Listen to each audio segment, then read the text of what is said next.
เช้านอนอยู่นี่สบายแล้วผู้บ่าวขึ้นมาเมื่อแรงนี่ขันผู้บ่าวมาล่มเลยลุกนำกันบ่หรือบ่ได้ลุกผมเป็นไฟมากสาวฮอบสองเขาบ่มากบ่เอาไม่แล้วได้ลูกมาน17แล้วไอมาสุดก่อนก็คือ16เนาะว่ามันขึ้น3เดือนเลยเด้สาวฮอบ2อายุ17ปีผู้ได้รับได้ก็คือน้องฮับได้อายุประมาณเท่าไหร่เนาะคนได้ก็มากไอรี่บ่พ่อแม่เจ้าให้บ่ตอนเจ้าสิเอาผัวหรือว่าเขาให้เขาให้ดื้อยังเอาเนาะหลังจากจะเป็นแม่ห้างมานี่พ่อแม่เจ้าบ่ได้ว่าบ่อย่าว่าเขาซ้ำเติมห้านบอกบ่พังตอนเจ้าไปก็คืออีพ่อแม่ก็คือทางบ้านเขาเจ้าไปซ่องบ่หรือว่าเจ้าไปกลางคืนไปชมไปดองยังบ่ได้ได้10 ล้าน10 ล้านช่วงคืน10 ล้านพ่อแม่ผัวคอยอยากได้อยากได้คืนคดองนะเอาอยู่เพื่อนเจ้านี่บ่ลืมไปว่าอยู่นำข่าวพูดว่าความนะแสดงว่าเจ้าตอนเลิกกันเจ้าก็มาเกิดเลิกอยู่นี่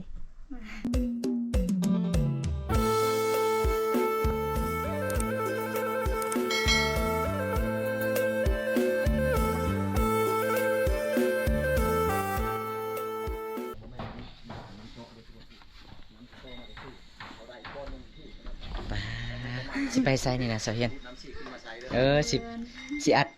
เบาแก้วนะบอกให้ขึ้นเฮือนเนาะ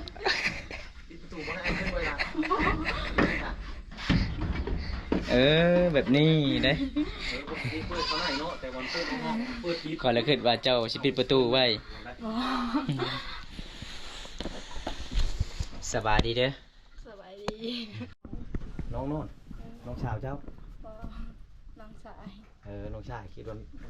ผู้สาวนอนอยู่นี่สบายแล้วผู้บ่าวขึ้นมาเมื่อแรงนี่เจ้านอนอยู่ใช่จ้ะนอนกับลูกนอนกับลูกเจอก็นอนกับเจ้าบ่นอนใครนอนนั่นขันผู้บ่าวมาล่มเลยลุกนำกันบ่หรือบ่ได้ลุกบ่ลุกเนาะข้าลูกน้อยย่าแล้วเนาะลมผู้บ่าวเลยยังเลือกร่มอยู่บ่จะเจอไปใส่คือบ่เห็นอยู่กันไปอยู่เมืองไปซื้อยังว่าไปซื้อยังไปดินการหอนทุกคนมื้อนี้ดิฟอน้องอยู่คนเดียวสาวเฮียนเป็นสาวฮอบซองได้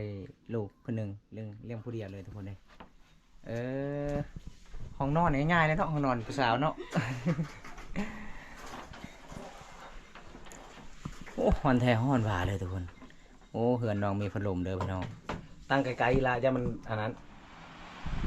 อย่ามันรบกวนคลิปถอยไปทางคุณได้บ่ถอยไปทางคุณถอยไปคุณถอยยับไปยับไปยับไปไกลๆหน่อยนึงเบิ่งน้องก็ฮ้อนทุกคนกดพัดลมเลยแห้งเลยทุกคนเลยเสียงมันสีดังเลยกับประจักษ์ยามันกดฉาเบิ่งน้ำกันจากใดเฮาก็คุ้มอยู่แล้วเอาในเบิ่งคนงามโดนแล้วเนาะบ่ได้ไปยามน้องเนาะโดนแล้วที่เป็นน้องเอาผัวแล้วยังผมเป็นไฟมากสาวฮอบสองเขาบ่มากบ่ก็มันเจ้าเลือกเอาสาวไม่หางได้กำไรเลยทุกคนเอาไม่แล้วได้ลูกมานำแม่นแล้วนะลูกผู้นึงยาวเนาะสาวฮอบสองทุกคนมีลูกติดได้กำไรแน่นอนกันเอาเลยได้ลูกแบบบ่ได้อันนั้นเขาเอิ้นว่าเป็นยังแบบว่าได้ลงทุนว่าท่านได้ลงทุนอย่างจำนะได้ลูกมาพร้อมเลยเจ้าบริษัทให้มันไกวเจ้าก็ฮ้อนแหละมันไปถือเจ้าพัดลมนะเจ้าก็ฮ้อนผู้เดียวจะเฮ็ดแบบนั้นมันแต่เจ้ามันเย็นได้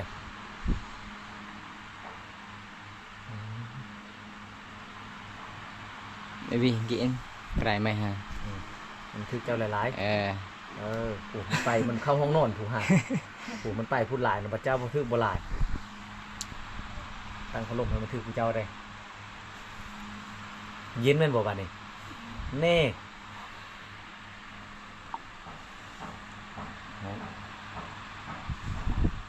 ใส่เสเจอว่าจะมีผู้บ่าวแล้วตอนนี้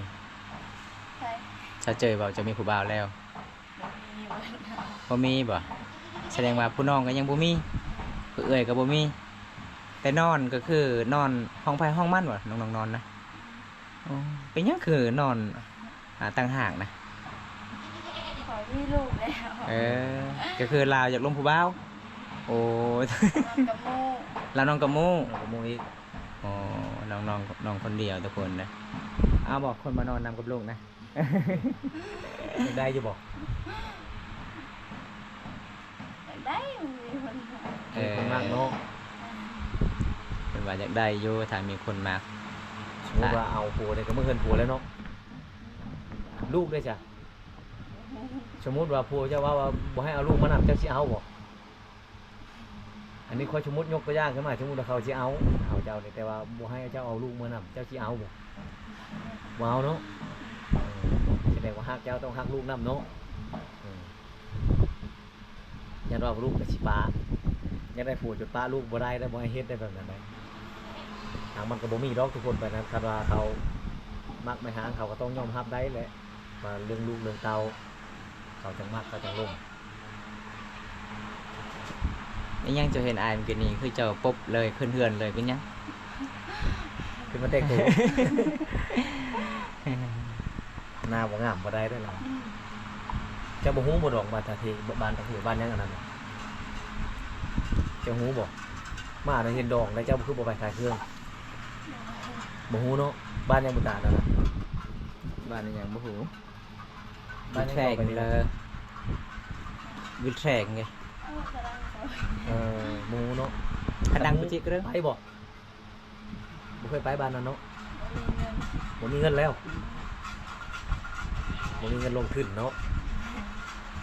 ใช้ทุนหลายปานใดจะไปขายเครื่องแต่ละเทื่อน่ะได้บ่ประมาณ2 ล้าน2 ล้านเนาะ ได้กำไรดีป่ะประมาณจากล้าน บางเธอกับมีกำไรเธอกับบ่มี ลูกทุนเนาะขายจำเอ็นขายส้มตำมีอย่างต่าง เคยจะบ่มีกำไรค่อยฮู้จักอยู่เจ้าเห็นผู้บ่าวรอๆมาซื้อเจ้าตื้มเขาเลยจนลุกขึ้น ตอนบ้าวบุญตาซื้อเจ้าคือบ่ตื้มเห็นผู้บ่าวรอๆถึกใจนะเอาไปกินรถไอ้เอาไปกินรถน้องบ่คิดเงินว่ะนี่บ่แบบนั้นกะบ่มีเนาะมันตั้งลุกๆ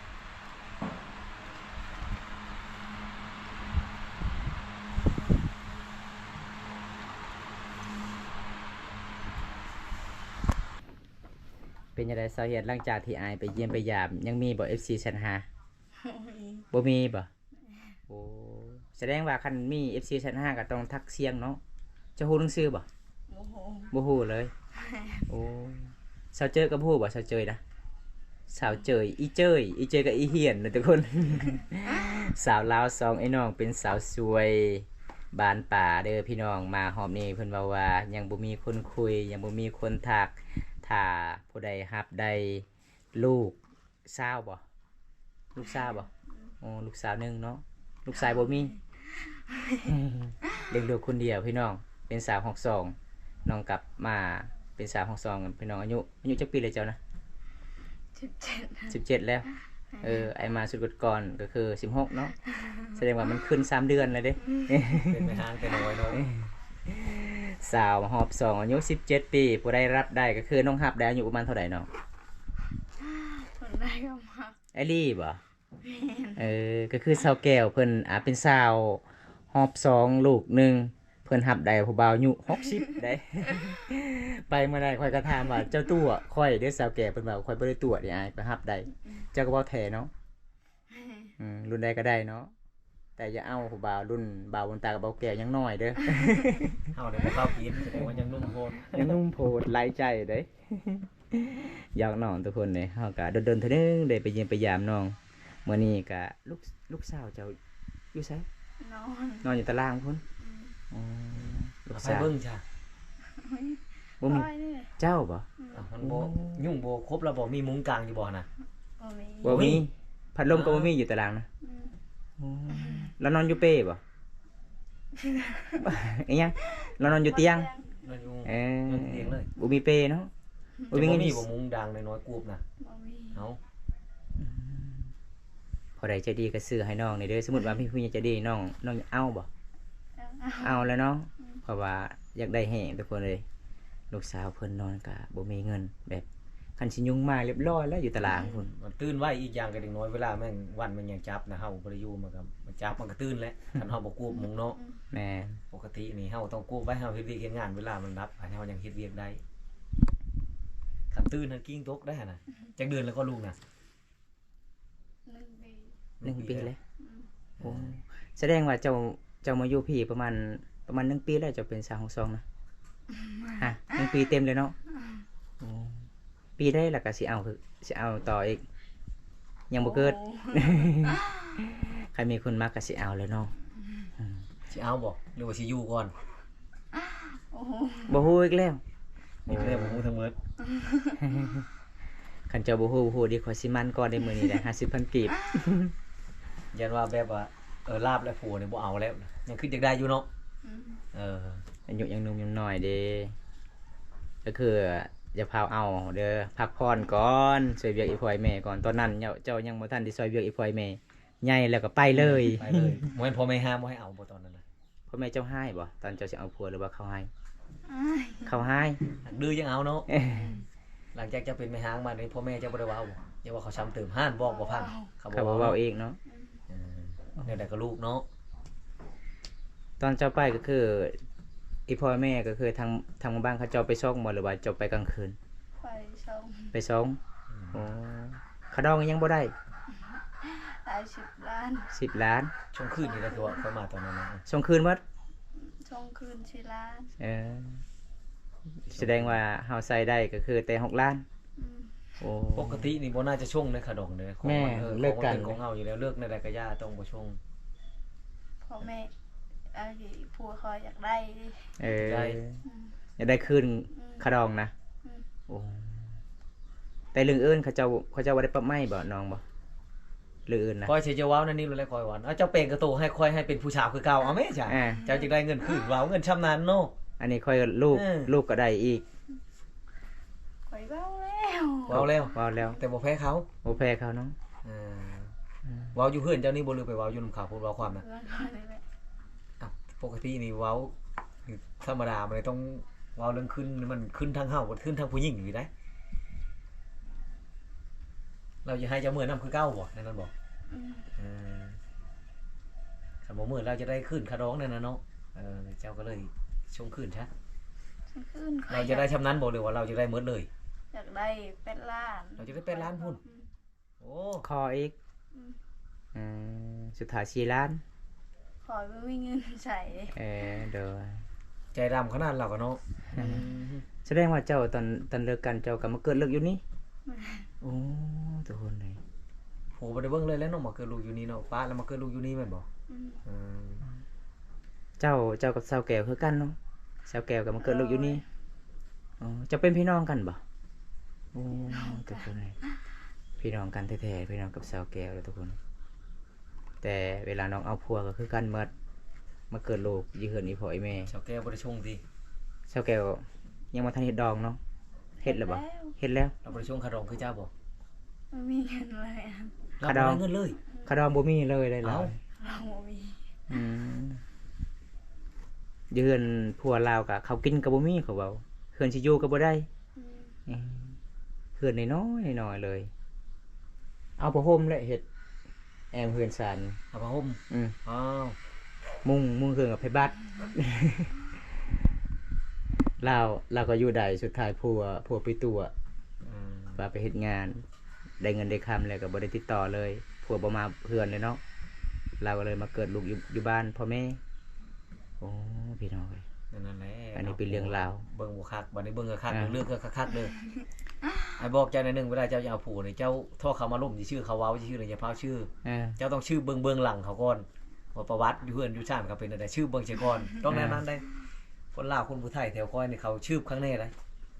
เวลาเขามาล่มนี่เขาเว้าในใดก็ดีเมื่อแรกเขาจะให้ผู้ชายมากเนาะ โย เขาเว้าไปตา ข่อยคือกันแหละให้เจ้ามักมื้อนี้ข่อยก็ตัวแล้วแหละ ตัวไปนำเลยยังให้ผู้ชายมากแต่ว่าเขาต้องชื่อเบิ่งหลังเขานำไอ้น้องเขาเป็นอะไรพ่อแม่เขาเป็นอะไรนั้นแล้วมันจะอยู่นำกันใดเพราะฉะนั้นก็เอาไปแล้วคือเก่าเลยเป็นบุญเห็นเลยเจ้ากะ แม่ เบิ่งก็คักเด้อบัดนี้ ก็คือไอ้เมาแล้วคันถ้าเจ้าสิเอาคนต่อไปเอาคนอายุใหญ่ๆโลด เขาจังแพงเจ้า เออ คันเจ้าจะเอาอายุ17ต่อ17นี่เขาไปเที่ยวเองกันเลยคือเก่าเลยหน่อยติดปะตอกปะตี้ อืม ว่าแม่นเจ้าก็ติดปะตอกปะตี้บ่บ่ฮู้ปะตอกปะตี้บ่ เพิ่นว่าฮู้อยู่เนาะบ่เคยไปบ่บ่เคย อืม มีแต่อยู่เฮือนเนาะเอาลูกคนเดียวพี่น้องเอ้ยเวลาเจ้าได้เงินมาจะใช้ซื้อนมให้ลูกนะ บ่มี บ่มีไปเฮ็ดงานก็บ่ได้บ่ บางเทื่อกับเฮ็ดงาน ไปหัดจ้างอยู่บ้านนี่ อืม วันหนึงเท่าไรเขาเจ้าจ้างเนาะ 100,000 100,000โอ้พี่น้องเอ้ยอันนี้สาเหตุที่น้องเป็นสาวแม่หางตอนน้องเป็นสาวแม่หางก็อายุยัง16ปีตอนนี้17ปีแล้วทุกคนปีหนึงเลยเด้อพี่น้องส่วนสาวแก้วก็ยังบ่ฮอดบ่ปีหนึงบ่ยังบ่ฮอดเนาะสาวแก้วเนาะทำใหม่ๆโลดทุกคนเอาหับได้รุ่นใดก็ได้สนใจทักได้ซื้อเพจน้องเฮียนบ่น้องเฮียนภาษาลาวภาษาไทย ภาษาลาวเนาะทักได้ทักบ่ต้องเขียนหนังสือเด้อทักเสียงเอาเด้อพี่น้อง บ่เป็นหนังสือแม่น บ่ บ่ เป็นหนังสือ